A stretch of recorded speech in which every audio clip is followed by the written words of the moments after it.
1918년 1차 세계대전 종전 후에 독일이 패전국으로 기록되면서 천문학적인 배상금과 영토 축소, 군비 제한이라는 혹독한 대가를 치릅니다.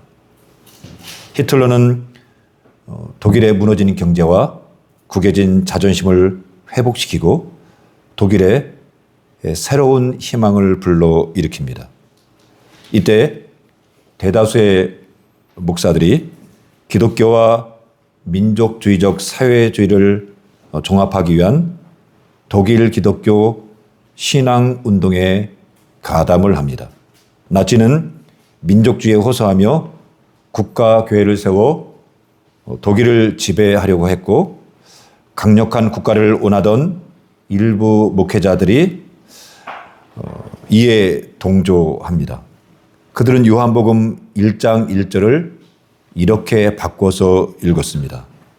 태초에 민족이 있었다. 이 민족이 하나님과 함께 있었으니 하나님은 곧 민족이다. 참 무섭죠? 예, 교회가 이렇게 변질될 수도 있는 거예요. 독일 신앙운동은 독일 국민의 삶에 배어있는 이 기독교 이 신앙을 그 토착적인 요새로 이렇게 교체하려고 했습니다. 이들에게 민족이 곧 하나님이었습니다. 교회는 히틀러를 무너진 독일을 세우고 온 세계에 변형을 가져다 주기 위해 하나님이 이 시대에 보내주신 구세주라고 고백했습니다. 교회가 조직한 일요일 성경학교 썬데이 스쿨에서는 히틀러가 하나님의 손에 들려 권력을 잡았으며 이는 하나님의 선물이자 기적이다라고 했습니다. 교회당에 모인 수백만의 어린이들은 우리 기독교도들은 하나님의 뜻이 나치당의 발전에 있음을 믿는다 라고 배웠습니다. 교회 목사들은 나치즘을 하나님의 소명, 콜링, 사명이라고 외쳤어요. 너무 무서운 것 같아요. 그런 걸 보면은요. 우리 신앙이 이렇게 변질될 수 있는 거예요. 그때 당시 기독교의 인구가 4,500만, 그 다음에 카톨릭 인구가 한 2천만 명이 좀 넘었어요. 그런데 이 8천만 명 정도 되는, 7천만 명 정도 되는 이 기독교 카톨릭 인구가 이게 히틀러에 많은 사람들이 가담을 하는 거예요. 나치에 야합한 독일 교회는 히틀러를 교회의 머리로 세뇌하는 작업을 시작했습니다. 하지만 교회의 머리는 히틀러가 아니라 예수 그리스도라고 고백하는 무리들이 있었습니다. 그들은 목숨을 걸고 1934년 5월 29일에 부퍼탈시의 바르멘시에 모였습니다. 바르멘에 모여서 바르멘 선언문을 체결하고 고백했는데 이들이 바로 이 독일의 고백교회입니다. 고백교회. 고백교회는 이렇게 선언했습니다. 고백교회 총회는 우리의 신앙 고백과 독일의 교회를 파괴하는 나치 기독교에 맞서, 나치 기독교가 된 거예요. 나치 기독교에 맞서 믿음으로 일치 단결하여 그들에게 저항하고자 한다.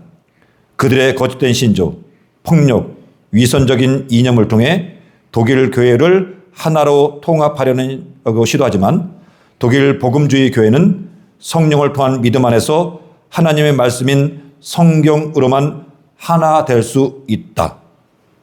바르멘 선언이 성경과 교부들의 신앙 고백과 일치하는지 일치하지 않는지 확인해 보라. 만일 우리의 선언이 성경에 위배된다면 듣지 않아도 된다. 그러나 만일 우리가 성경에 근거한다면 나치에게서 오는 모든 두려움과 유혹을 극복하고 하나님의 말씀에 순종함으로써 믿음의 길에 함께 참여하라. 이렇게 바르멘 선언을 공포합니다. 이 고백으로 인해서 고백교회는 나치의 박해 대상이 됩니다. 바르멘 선언의 주역은 칼바르트, 마르틴 니물러, 그리고 디트리 본 헤퍼입니다. 칼 바르트는 교수직을 박탈당하고 그의 조국인 스위스로 추방을 당합니다. 마르틴 니물러 목사님은 다카우 수용소에 수감되었다가 후에 풀려납니다. 하지만 보네포 목사님은 플로센부르트 수용소에 감금됐다가 1945년 4월 29일, 그러니까 연합국이 패하기 며칠 전에 안타깝게도 39살의 나이로 사형을 당합니다. 사형당하기 전까지 보네포 목사님은 수용자들과 이 교도소 방에서 예배를 드렸어요. 기도하고요. 그는 수용소에 있으면서 항상 밝았다고 합니다. 웃고, 그리고 평온하고, 그리고 항상 당당했다고 합니다. 여러분, 어떤 일이 있어도 평온하시기를 주님의 이름으로 축복합니다. 그리고 당당합시다. 어디서 있든지 당당하시기를 예수님의 이름으로 축복합니다. 우리 하나님의 자녀들이잖아요. 감옥에서도 이렇게 당당했다면 우리는 얼마든지 더 당당할 수 있는 것 아니겠습니까? 본 회포 목사님은 죽기 직전에 이렇게 말했습니다. 이것은 끝입니다. 하지만 나에게는 새로운 삶의 시작입니다. 죽음 앞에서도요, 당당한 거예요. 본 회포 목사의 죽음을 지켜본 한 의사는 이렇게 말했습니다. 본 회포 목사는 죽음을 앞두고 무릎을 꿇고 진심을 다해 경건하게 기도했습니다. 그는 사형 집행 장소에서도 짧은 기도를 드리고 나서 침착하고 용감하게 교수대 위에 올라갔습니다. 이게 영화로 나왔거든요. 영화로 나오는데 옷을 벗고 당당하게 교수대에 올라가서 처형을 당하는데 눈물이 나더라고요. 너무 당당한 그 모습에. 칼 바르트는 임종 직전에 이렇게 말했습니다. 세상이 혼탁해도 의기소침하지 마십시오.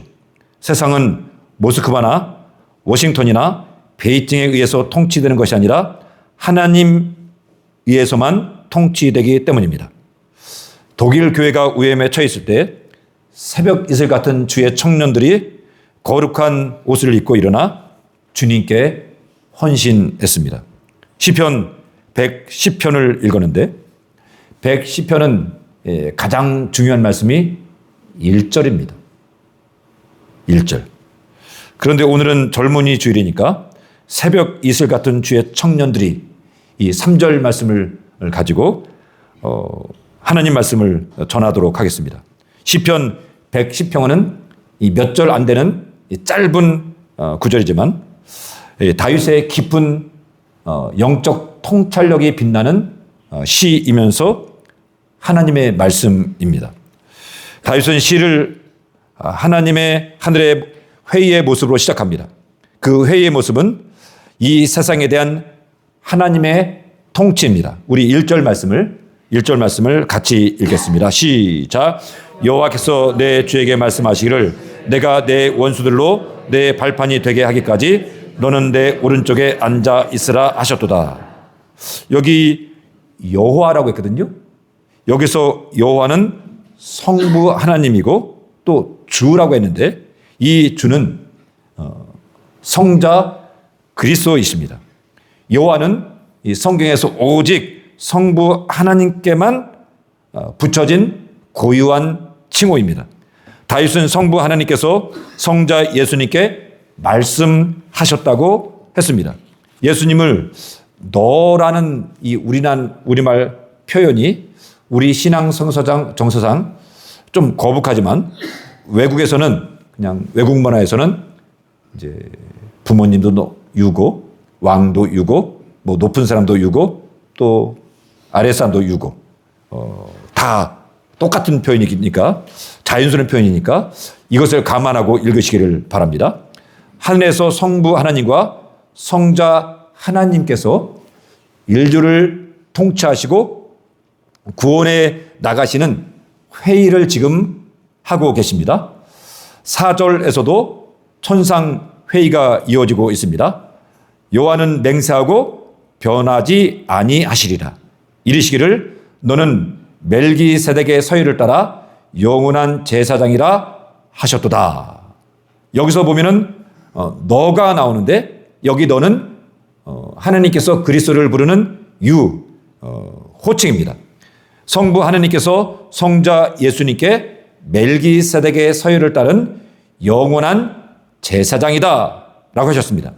다윗은 천상에 있는 성부, 성자, 성령 삼위 하나님의 이 신탁 회의 모습을 아주 정확하게 노래로, 시로 옮기고 있습니다.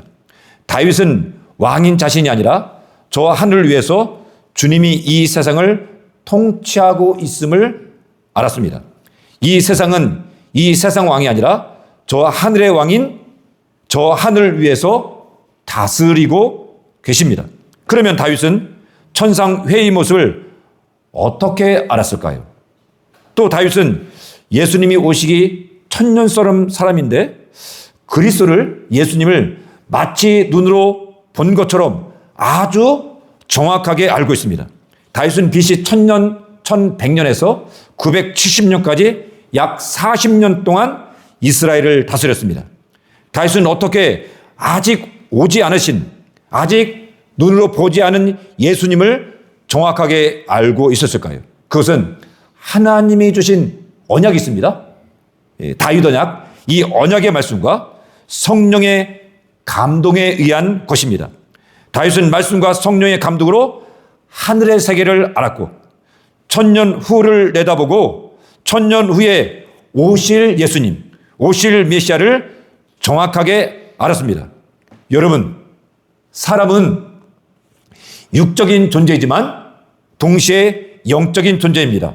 사람이라면, 특히 하나님의 자녀, 그리스도인이라면 무엇보다도 하늘의 세계를 알고 있어야 하지 않겠습니까? 제가 지난 주간에 이제 폭삭 수가뜨다 드라마를 제가 이제 쇼트를 좀 봤어요. 지난 주간에요. 하도 폭삭 수가뜨다 그 얘기를 전에 많이 하길래 한번 봐야지 했는데 몇 년이 지금 지난 것 같아요. 제가 한번 이제 우연한 기회에 좀 봤는데, 참 1970년대인가 80년대인가 모르겠지만 하여튼 이제 배경인데 감동적이더라고요. 참 슬픈 이 구간도 있고 뭐 그래요. 그래서 참 감동적이다. 이런 얘기를 했는데, 이런 생각을 했는데, 여러분, 저와 여러분이 너무 텔레비전에 감동되지 마세요. 세상 풍조와 유흥에 너무 휩쓸리지 마세요. 우리 하나님의 자녀들은요, 텔레비전에 영화에 감동돼야 되는 삶이 아니고 하나님의 말씀에 성령에 감동되어야 될 존재들입니다. 여러분, 성령님의 감동되시기를 예수님의 이름으로 축복합니다. 히브리서 2장 1절에 그러므로 우리는 들은 것에 더욱 유념함으로, 들은 것이 뭐예요? 말씀입니다. 유념함으로, 아주 깊이 생각함으로, 유념함으로 우리가 흘러 떠내려가지 않도록 함이 마땅함이라. 세상에 감동되면은요, 세상 조류, 세상 풍조에 감동되면은 세상에 휩쓸려 내려가요. 떠내려가요. 저와 여러분이 성령에 감동돼서 이 세상이 아니라 하나님의 말씀에 붙잡혀 살기를 예수님의 이름으로 축복합니다. 다윗은 예수님을 내 주라고 했습니다. 다윗은 예수님을 눈으로 직접 보고 만났던 신약의 사도들처럼 예수님을 나의 주, 도마처럼 부활하신 예수님을 만난 것처럼 나의 주라고 이렇게 정확하게 고백하고 있습니다. 여러분, 예수님 믿으십니까? 예수님이 나를 죄에서 구원하신 구세주임을 믿으십니까? 그러면요, 예수님이 내 삶의 주인 되는 경험도 해야 되는 거예요. 여러분, 예수님은요, 우리를 죄에서 구원하셨습니다. 구원자이십니다. 그런데 예수님이 내 삶의 주인 되는 경험이 있어야 돼요. 내 삶에요, 어려움이 있잖아요. 어려움이 있지 않으세요? 저만 있으십니까? 그 어려움이 있는데 그 어려움에서 나의 주인이 되시라면 여러분, 그 어려움에서 나를 건져주시는 체험이 있어야 되지 않겠습니까? 예? 그런 체험이 없으면 예수님을요, 주인이라고 불러도 그 주인이란 고백은요, 껍데기예요. 주인이 뭐예요? 종을 보호하는 사람 아니에요? 여기서 보면은요, 악덕 업주들이 많아요. 알바생들. 악덕 업주죠. 예? 실수하면은요, 다 물어내게 하고, 예? 잘 복주도 안 해주고요. 떼먹고. 예. 그런데 이런 주인도 있잖아요. 예? 갑질하는 손님들 막아주고, 보호해주고, 예? 그러면 챙겨주고. 여러분, 우리 예수님은요, 악덕 주인이 아니에요. 여러분, 정말 좋으신 주인이에요. 저와 여러분이 예수님을 믿으신다면 내 삶에, 내 인생에 내 고통을 해결해 주시는 이 주님을 경험하시기를 예수님의 이름으로 축복합니다. 다윗은요, 이 주님을 경험했어요. 그러니까 오늘 성경에 보세요. 아직 오지 않은 주님, 예? 그분을요, 내 주, 이렇게 고백하잖아요. 여러분, 저와 여러분이 우리 예수님을 내 주로 고백하는 그런 경험이 있기를 예수님의 이름으로 축복합니다. 그런데 여기에 보면은요, 5절 말씀을 같이 한번 읽겠습니다. 시작. 주의 오른쪽에 계신 주께서 됐습니다. 여기 다윗이요, 주란 말을 또 2번 써요. 예. 앞에 있는 주님은 여호와 하나님이고 뒤에 나오는 이 주님은 예수 그리스도이세요. 다윗은 1절과 5절에서 예수님을 하나님의 오른쪽에 계신 분이라고 고백합니다. 오른쪽은 제가 지지난주에 말씀드렸죠. 권능의 자리, 능력의 자리입니다. 그리고 보좌는 통치를 상징합니다. 다윗은 예수님을 하나님의 오른쪽에 있는 보좌에 앉아 계신 분이라고 했습니다. 진짜 통치자는 내가 아니고 예수님이란 말입니다. 다윗은 왕이었습니다. 에스라 4장 20절에 보면은 페르시아 왕이 과거에 있었던 이 솔로몬과 다윗을 큰 군왕이라고 말을 해요.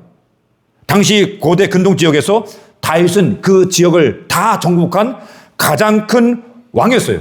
주변 나라들이 다윗에게 다 머리 숙이고 조공을 바쳤습니다.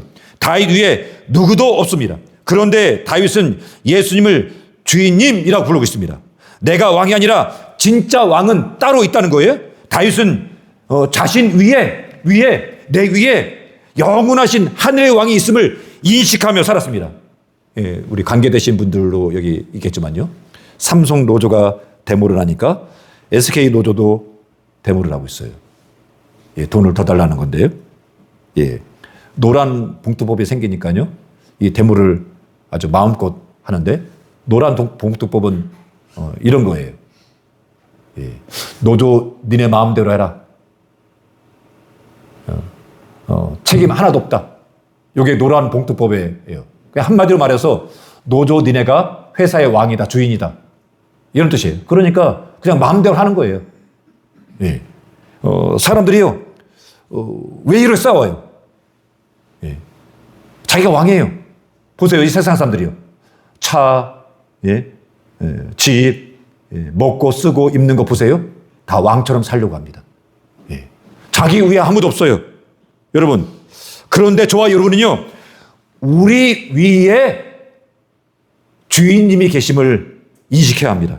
나와 내 가정, 내 인생, 이 세상을 다루시는 진짜 주인이 이 땅이 아니라 저 하늘에 있음을 알아야 합니다. 저와 여러분이 하늘에 계신 내 주인님을 인식하며 사시기를 예수님의 이름으로 축복합니다. 여호와께서 그리스도께 오른쪽에 앉아 있으라고 하셨습니다. 우리 1절 말씀을 다시 한번 읽겠습니다. 시작. 내가 내 원수들로 내 발판이 되게 하기까지 너는 내 오른쪽에 앉아 있으라 하셨도다. 아멘. 고대 시대 왕들이나 귀족들은요, 큰 이 왕자 보좌가 있었는데 그 보좌 앞에는요, 의자가 크니까 뭐가 있냐면요, 발판이 있어요. 예, 발판을 밟고 올라가서 이 발판을 밟고 앉아 있는 거예요. 그러니까 이 발판은요, 완전히 질받는다는 뜻이에요. 원수를 완전히 정복했다는 의미입니다.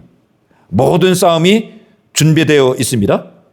그런데 하나님이 기다리시라는 거예요. 앉았다라는 이 말은 통치를 의미하기도 하지만 기다림을 의미하기도 하거든요. 일을 하지 않는 거예요. 기다림이에요. 원수들이 굴복할 때까지 하나님이 예수님께 기다리라는 것입니다. 모든 싸움이 지금 준비되어 있습니다. 예수님은 제자들한테 잡히시던 그날에 내가 지금 12군단도 더 되는 천사들을 영을 불러서 부를 수 있음을 제자들한테 말씀하십니다. 이게 무엇이냐면요. 지금 당장 하늘에서 천사를 동원해서 이 세상의 악의 세력을 다 멸할 수 있다. 이 말씀입니다. 천사들이 대기하고 있습니다. 그런데 하나님은 명령을 내리시지 않습니다. 보좌에 앉아서 예수님께 기다리라는 것입니다. 성부 하나님은 지금 당장 원수를 다 쓸어버리시면 되는데 왜 원수가 완전히 굴복할 때까지 성자 예수님께 기다리라고 하실까요? 왜 하나님 지금 당장 개입하셔서 악을 다 무너뜨리면 되는데 왜 가만히 계실까요? 그것은 이 세상을 향하신 하나님의 특별한 섭리가 있기 때문입니다. 기원전 244년에 고대 중국 조나라 북방에 흉노족이 계속해서 변방을 끊임없이 위협했습니다. 흉노는 쳐들어왔다가 순식간에 사라지는 기병대가 주력이었습니다. 정면 승부로는 흉노를 도저히 이길 수가 없었어요. 조나라는 이 흉노를 막아낼 장수가 절실했고 안문군 요새를 지키는 이목에게 그 일을 하도록 했습니다. 그런데 이목이 그 병사들한테 내린 이 군령이 좀 이상해요. 흉노가 쳐들어오면 무조건 요새 안으로 숨어라. 무조건 숨으라는 거예요. 참 이상하죠? 감히 나가서 싸우는 자는 내가 참하겠다. 이렇게 명령을 내린 거예요. 흉노가 쳐들어왔지만 이목은 움직이지 않았습니다. 쳐들어왔다가 다시 물러가고 쳐들어왔다 다시 물러가도 여전히 그냥 숨어 있기만 하는 거예요. 그러니까 이 흉노족이 이목을 겁쟁이라고 하는 거예요. 싸울 의욕이 없다는 거예요. 심지어 이목의 병사들까지도 우리 대장은, 우리 장군은, 우리 주인은 겁쟁이라고, 비겁하다고, 죽더라도 자존심 상하는데 그냥 나가서 싸우면 되지 않느냐고 이런 말이 도는 거예요. 이목은 온갖 조롱을 다 들었습니다. 결국 이 조나라 왕도 이목을 교체해버렸습니다. 후임 장수가 부임해 나가서 싸웠지만 연전연패하면서 막대한 손실만 이 조나라 병방에 쌓이는 거예요. 조왕은 결국 이목을 다시 불러들일 수밖에 없었습니다. 그런데 이목이 돌아와서도 여전히 똑같은 거예요. 여전히 요새 안에서 버티면서 조용히 준비를 하는 거예요. 전차, 기병, 궁수 13만여 명의 병력을 훈련시키고 또 훈련시키는 거예요. 흉노는 확인했습니다. 저 장수는 겁쟁이고 저 군대는 우리와 싸울 의지가 없다. 결국 이 흉노는 방심하고 이 대군을 이끌고 조나라 영토에 깊숙이 쳐들어왔는데 그냥 방비가 없이 그냥 대군만 들고 쳐들어온 거예요. 마음껏 들어온 거예요. 이때 이목은요, 그동안 준비했던 갈고 닦은 14만여 명의 궁수, 기병, 전차를 일시에 풀어놨습니다. 그리고 그 흉노족을 단번에 물리쳐 버렸습니다. 그 이후에 10여 년 동안 이 흉노족은 조나라 국경을 넘보지 못했습니다. 수년 동안 겁쟁이 소리를 들으며 버텼던 이목은 단 한 번의 전투로 흉노를 물리치고 자존심을 회복했습니다.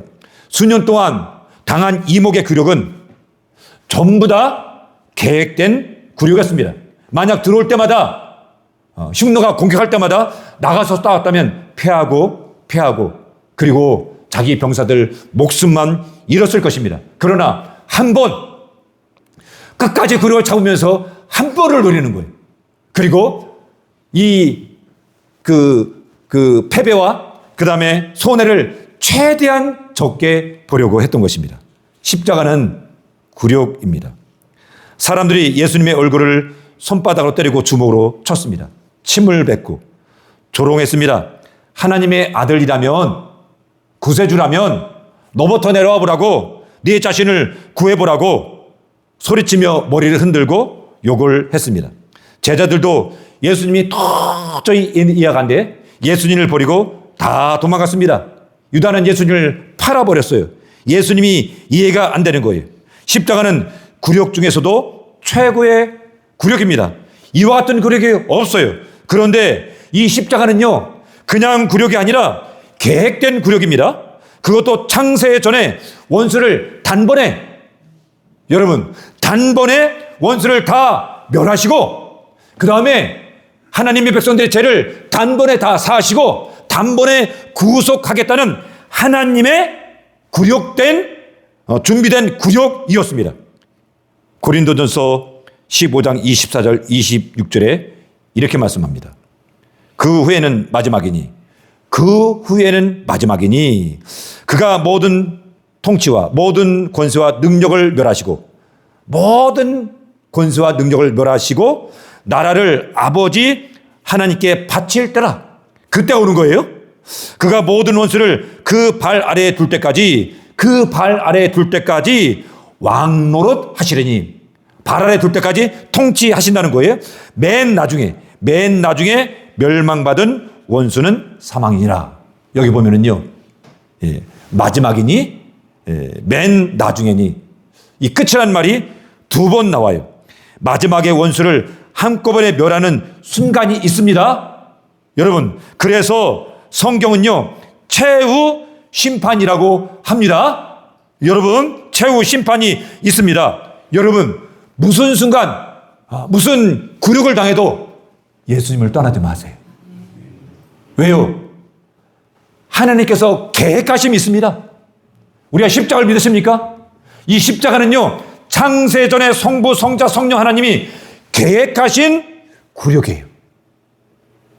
당신의 백성을 한꺼번에 구원하시기 위한 계획된 굴욕입니다. 이렇게 말할 수 있습니다. 그러면 왜 아직도 이 세상에는 악이 이렇게 창궐합니까? 십자가는 사탄의 세력에 결정적인 판결을 내린 사건이에요. 이미 죄와 사망 권세는 깨져버렸어요. 예수님이 십자가에서 승리하셨고 죄와 사망의 권세를 십자가에서 깨버리셨습니다.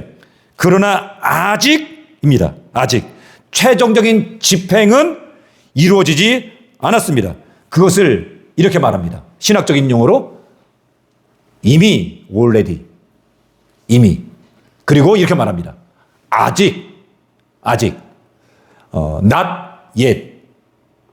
저와 여러분은 이미의 아직 사이에서 긴장이 있어요. 갈등이 있어요. 여러분, 저와 여러분이 이 중간에 갈등 때문에, 긴장 때문에 고통이 있고 아픔이 있지만, 여러분, 하나님의 섭리가 있음을 믿으시기를 주님의 이름으로 축복합니다. 계시록 12장 12절에 그러므로 하늘과 그 가운데 거하는 자들은 즐거워하라. 여기 즐거워합니다. 하늘과 그 가운데 거하는 자는 즐거워하라. 그러나 땅과 바다는 화 있을진저. 이 세상은 화가 있대요. 이는 마귀가 자기 때가 얼마 남지 않은 줄 알므로 크게 분내어 너희에게 내려갔음이라 하더라. 이 세상에 내려왔대요. 예수님은 십자가에서 이미 승리를 이루셨습니다. 하지만 아직 악에 대한 최종적인 집행이 이루어지지 않았습니다. 그래서 답답해요. 힘들어요.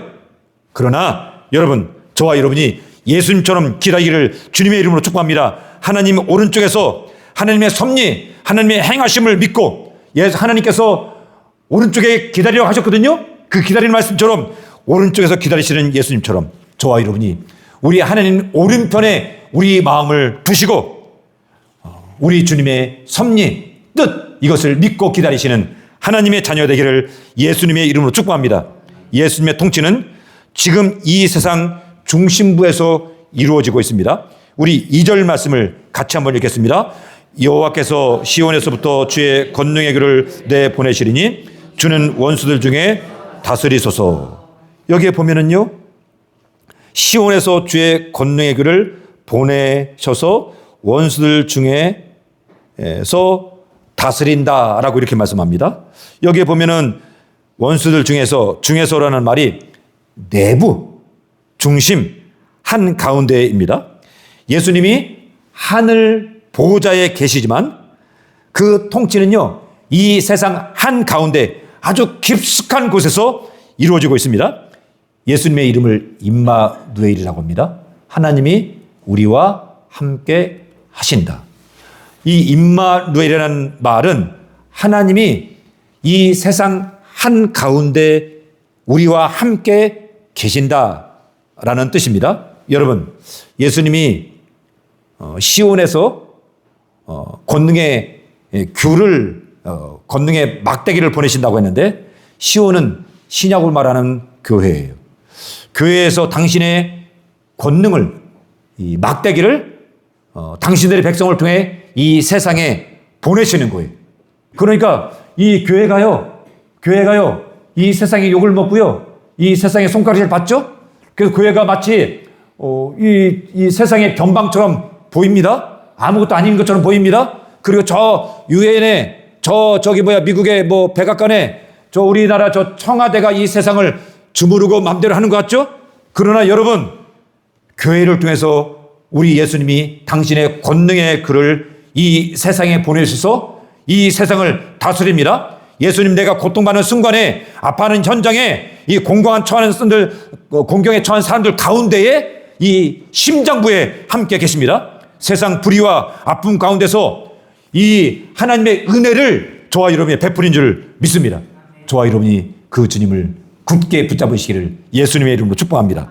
우리 3절 말씀 너무 은혜스러운 말씀이죠. 우리 같이 한번 읽겠습니다. 시작. 주의 권능의 날에 주의 백성이 거룩한 옷을 입고 즐거이 안신하니 새벽 이슬 같은 주의 청년들이 주님께 나오는도다. 정말 은혜롭고 아름다운 말씀이에요. 아주 신선한 느낌이 있는 말씀이죠. 이제 스펄전 목사님은요, 여기 새벽 이슬 같은 주의 청년들이, 여기에 보면은 번역을 이렇게 했어요. 싱싱한 새벽 이슬 같은 청년, 이렇게 번역했어요. 싱싱한 청년들. 정말 아름다운 말씀이죠. 그런데 여기 보면은요, 주의 권능의 날이라고 했어요. 주님의 권능의 날.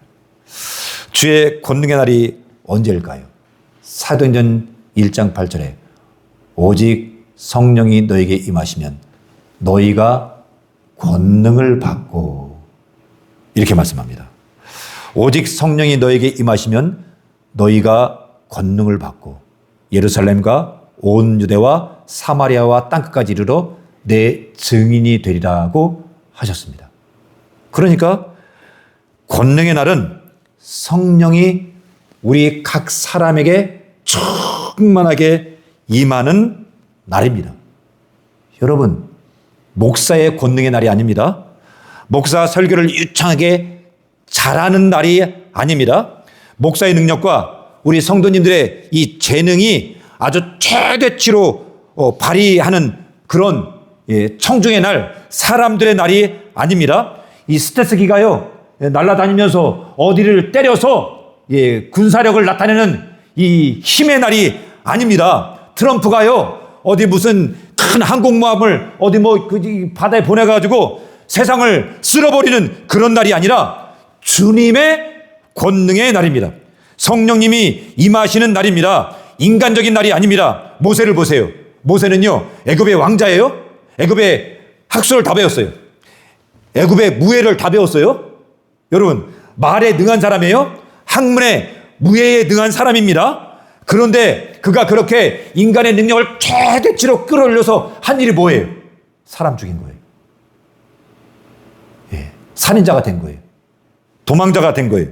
그런데 그가 이 광야에서요, 우리 하나님을 만나고 성령의 능력을 입으니까요, 여러분, 이 세상을 구원하는 하나님의 종이 되잖아요. 여러분, 성령 받으세요. 성령 충만 받으세요. 이 세상에 다른 것에 이끌리지 마시고요, 성령에 이끄시기를 주님의 이름으로 축복합니다. 성령에 붙잡히고 성령의 권능을 받는 날, 그날이 주님의 권능의 날인 줄 믿으시기를 예수님의 이름으로 축복합니다. 성령을 받지 못하면요, 예수님을 믿어도요, 시들해요. 예, 시들해요. 그런데 성령을 받으면요, 싱싱해요. 여러분, 그런데 여기 권능이란 말이 히브리어로 하일인데, 이 하일은요, 이런 뜻이에요. 권능, 첫 번째 뜻이 권능, 두 번째 뜻이 군대, 세 번째 뜻이 전쟁, 싸움, 이런 뜻이에요. 그러니까 주님의 권능의 날은 주님의 군대의 날, 주님의 전쟁의 날, 이렇게도 해석이 가능한 말이에요. 그럼 주님의 권능의 날이 주님의 군대의 날이라면, 그러면 이 군대의 날이 뭡니까? 그것은 무엇이냐면요, 하나님의 백성들이 주님의 군대로 일어나는 날입니다. 언제 하나님의 백성들이 주의 군대가 돼서 일어나겠습니까? 그것은 교회에 대한 세상의 박해가 나는 때입니다. 교회의 환란에 바람이 불어올 때입니다. 사람들이 교회의 환란이 바람이 불으면 다 도망가는 것 같죠? 그렇지 않습니다. 도망가지 않는 사람도 있습니다. 지난 2000년 1월 달에, 2019년 12월 달에 코로나가 터졌죠? 그러니까 성도들이 다 도망갔어요. 한국교회가 텅텅 비었어요. 예, 이 핑계 저 핑계 대고, 예, 다 숨었어요. 그럼에도 불구하고 끝까지 자기 자리를 지킨 믿음의 사람들이 있습니다. 얼마나 이 정부의 말을 잘 듣는지, 세상 말을 잘 듣는지 예수님 말보다 그때는 세상 말을 다 듣더라고요. 근데 알고 보니까요, 그거 다 가짜였어요. 예. 정의원 총장이 이거 백신을 놨는데 곰팡이도 나오고 머리카락도 나오고 뭐 플라스틱도 나왔다고 그러나? 곰팡이 백신이었던 거예요. 그 알고 봤더니 정의원 총장은 아직까지 백신을 안 맞았대요. 야, 진짜 좀 너무한 것 같아요, 정치인들. 예? 속았어요. 속아서 다 숨었어요. 여러분, 환란이 불 때 도망가나 숨는 사람이 있는가 하면 부운전이 일어나는 주님의 군대가 있는 줄 믿습니다. 1940년 루마니아는 나치의 억압을 받았습니다. 하지만 1944년 루마니아에서 나치가 물러갑니다. 그런데 루마니아의 해방은 오지 않았습니다. 소련군 100만 명이 루마니아로 몰려왔습니다. 한 독재가 끝나자 또 다른 독재가 시작됐습니다. 나치가 떠난 자리에 스탈린이 앉았어요. 1944년에 들어와서 1945년 이 스탈린이 루마니아에서 이 정권이 안정되자 종교를 장악하려고 했습니다. 루마니아 백성들은 이 종교심이 강했습니다. 종교를 통제하면은 나라를 통제할 수 있다고 생각했습니다. 종교는 이 거대한 종교 행사를 열었습니다. 부카레스트, 루마니아 수도에서 의회 건물에서 4,000명의 종교 지도자를 모았습니다. 목사, 신부, 주교, 유대교, 랍비까지 다 모든 종파를 다 모였어요. 명예의장석에는 스탈린의 이름만 이렇게 크게 적혀 있습니다. 이 대회는 전 국민이 라이드로 다 듣고 있는 거예요. 정권의견은 간단합니다. 종교 개혁자들이, 종교 지도자들이 나와서 단상에 올라가서 공산주의를 찬양하는 말 한마디씩 하고 나가는 거예요. 예, 교회가요, 정권의 확성기 역할을 하는 겁니다. 종교의 주교 한 명이 성직복에, 예, 종교의 모자 속에 그 사제들 있잖아요. 주교 이 신부가요, 예, 단상에 올라가는데 여기에요, 낫과 망치 있죠. 예, 그게 수놓아 있는 거예요. 그리고 이 주교가 이렇게 말하는 거예요. 동지 주교라고 불러 주십시오. 루터교 감독, 루터교 목사는 신학생들에게 이렇게 가르치는 사람이었어요. 역사 속에서 하나님은 3번 계셨다. 한 번은 모세를 통해서, 한 번은 예수님을 통해서, 한 번은 스탈린을 통해서. 야, 참 목사가 이런 말을 한 거예요. 예. 한 주교, 이 사제는 이렇게 말했습니다. 역사 속에서 여러 색깔의 물주기가 교회라는 강으로 흘러 들어왔다. 지금은 붉은 물주기가 흘러 들어오는 것을 환영한다. 종교 지도자들이 목사, 신부, 랍비 하나같이 이 독재자, 이 스탈린을 찬양하는 거예요. 리처드 본브란트 목사님이 이 주먹이 떨렸어요. 이 속에서 피가 끓어올랐어요. 목사, 신부, 이 주교라는 사람들이 하나같이 예수님 대신에 스탈린을 찬양하는 거예요. 옆에 있던 부인 사비나가 사모님이 리처드 목사님의 손을 잡고 꽉 잡고 낮은 목소리로 속삭였습니다. 리처드, 일어서세요. 리처드, 일어서세요. 그리고 그리스도의 얼굴에서 이 수치를 씻어내세요. 리처드 목사님이 아내를 바라봤습니다. 사비나, 내가 그렇게 하면 당신은 남편을 잃게 될 것이요. 잠깐 침묵이 흘렀습니다. 하지만 사베나의 눈은 또렷했습니다. 사베나는 다시 말했습니다. 겁쟁이를 남편으로 두고 싶지 않아요. 리처드 목사님이 일어났습니다. 신분증을 제출하고 마이크 앞에 섰습니다. 공산 당원들이 미소를 지었습니다. 하지만 리처드 목사님은 이렇게 말했습니다. 우리의 의무는 하나님을 영원하게 하는 것이며 그리스도만을 찬양하는 것입니다. 어떤 정치 권력도 교회의 주인이 될 수 없습니다. 사람들이 의자에서 벌떡 일어났습니다. 그리고 박수를 쳤습니다. 사람들이 목사님, 목사님이라고 외쳤습니다. 강당 안에 함성은 마이크 없이도 건물을 울렸습니다. 강당이 폭발했습니다.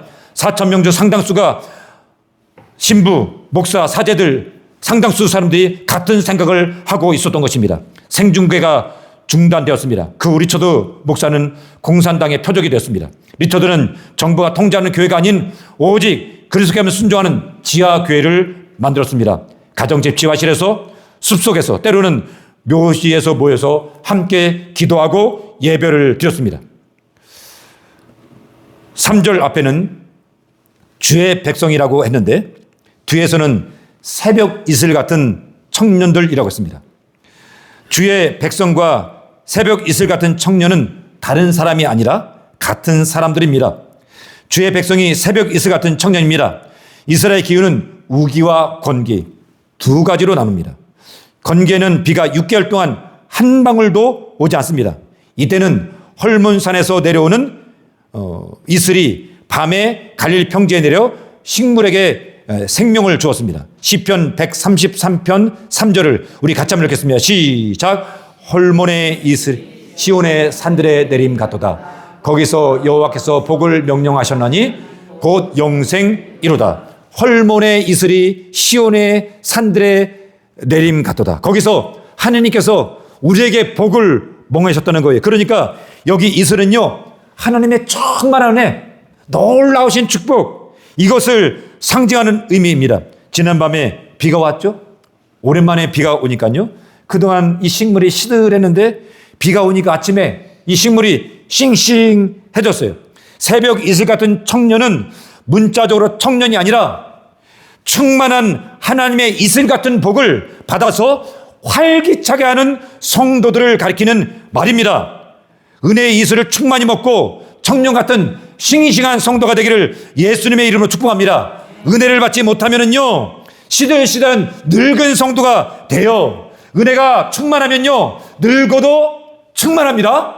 빛이 청청합니다.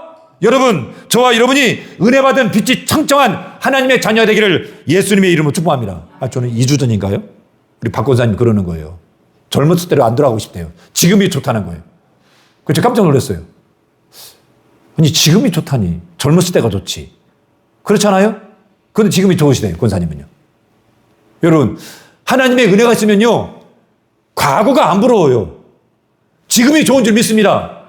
할렐루야. 지금이 좋은, 푸르고 푸른 싱싱한 청년 같은 신앙을 갖기를 예수님의 이름으로 축복합니다. 영국 낭만주의 시인 워즈워드는요, 19세기 시인인데, 70세가 넘은 나이에도요, 눈이 오면은요, 어린아이처럼 막 눈밭을 뛰면서 좋아했대요. 70세 노인이요. 여러분, 이 뇌과학자들 있잖아요. 이 뇌과학자들은요, 젊게 살려면요, 뇌를 속이래요. 내가 늙었다고 생각하면은요, 내가 거기에 반응해서 이렇게 무기가 그렇게 해지고 힘이 빠지고 더 늙는데요. 예.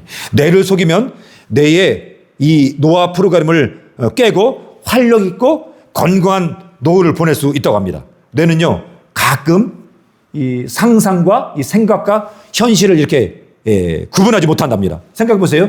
꿈을 꾸잖아요. 꿈을 꾸는데요, 꿈에서 천이 있으면요, 기쁨이 좋아요. 그런데 힘든 일 있으면요, 그냥 잤는데 땀이 흠뻑 젖어요. 그렇잖아요? 이게 뇌가요, 꿈에 속는 거예요.